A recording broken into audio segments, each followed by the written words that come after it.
kembali dengan Bu Anis. Bagaimana kabar anak-anak hari ini? Semoga semua dalam keadaan sehat ya. Dan jangan lupa untuk selalu makan makanan yang bergizi dan banyak minum air putih. Pembelajaran kita kali ini masuk di tema keempat. Kita akan belajar tentang sistem peredaran darah manusia. Nah, anak-anak masih ingat minggu lalu kita belajar tentang sistem pencernaan? Masih ingat tidak? Dalam sistem pencernaan menghasilkan apa? Nah, betul. Dalam sistem pencernaan menghasilkan sari-sari makanan. Sari-sari makanan yang dihasilkan dari sistem pencernaan akan diedarkan ke seluruh tubuh. Bagian tubuh yang mengedarkan sari-sari makanan adalah darah. Darah juga mengedarkan oksigen dan karbon dioksida hasil pernafasan. Yuk kita lihat tayangan berikut. Seperti inilah sistem peredaran darah manusia. Sistem peredaran darah manusia disebut peredaran darah ganda yang terdiri dari peredaran darah kecil dan peredaran darah besar. Peredaran darah dalam tubuh terjadi melalui organ peredaran darah. Ada beberapa organ tubuh dalam peredaran darah manusia. Apa sajakah organ peredaran darah manusia? Benar, organ peredaran darah pada manusia ada jantung dan pembuluh darah. Lalu, apakah fungsinya? 1. Jantung berfungsi untuk memompa darah ke seluruh tubuh. Jantung terdiri atas 4 bagian, yaitu serambi kanan, serambi kiri, bilik kanan, dan bilik kiri.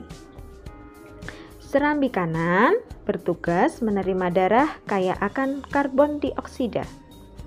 Kemudian bilik kanan bertugas memompa darah kaya akan karbon dioksida ke paru-paru.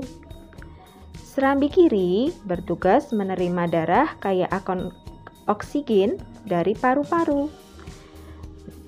Bilik kiri bertugas memompa darah kaya akan oksigen ke seluruh tubuh.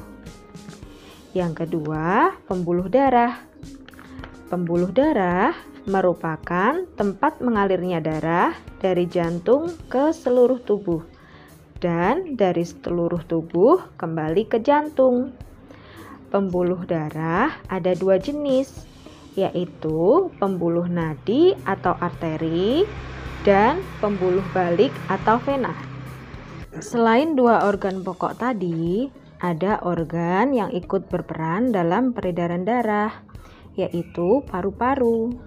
Paru-paru berperan sebagai penyuplai oksigen ke dalam darah. Darah yang telah diedarkan ke seluruh tubuh mengandung karbon dioksida. Selanjutnya, darah dipompa ke paru-paru. Di dalam paru-paru, pada jaringan halus kapiler di alveoli, terjadi pertukaran oksigen dan karbon dioksida. Yuk kita simak tayangan berikutnya. Pada sistem peredaran darah kecil, darah mengalir dari bilik kanan menuju paru-paru melalui arteri pulmonalis. Di dalam paru-paru terjadi pertukaran darah yang mengandung karbon dioksida dengan darah yang mengandung oksigen. Darah yang mengandung oksigen kembali ke jantung melalui vena pulmonalis.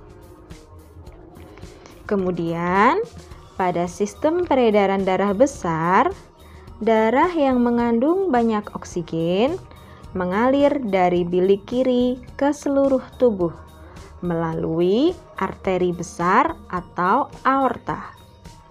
Selanjutnya, terjadi pertukaran darah yang mengandung oksigen dengan darah yang mengandung karbon dioksida.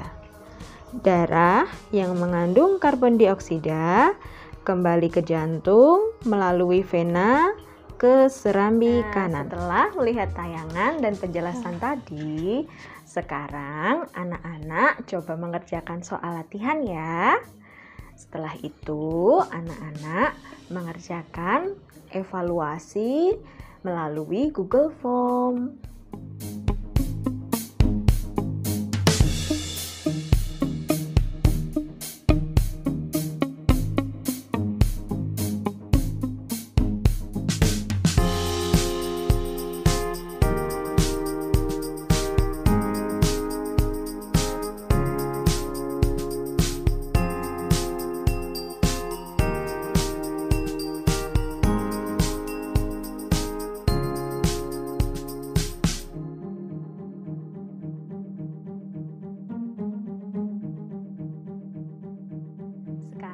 Anak-anak sudah tahu ya bahwa sistem peredaran darah manusia ada sistem peredaran darah kecil dan sistem peredaran darah besar.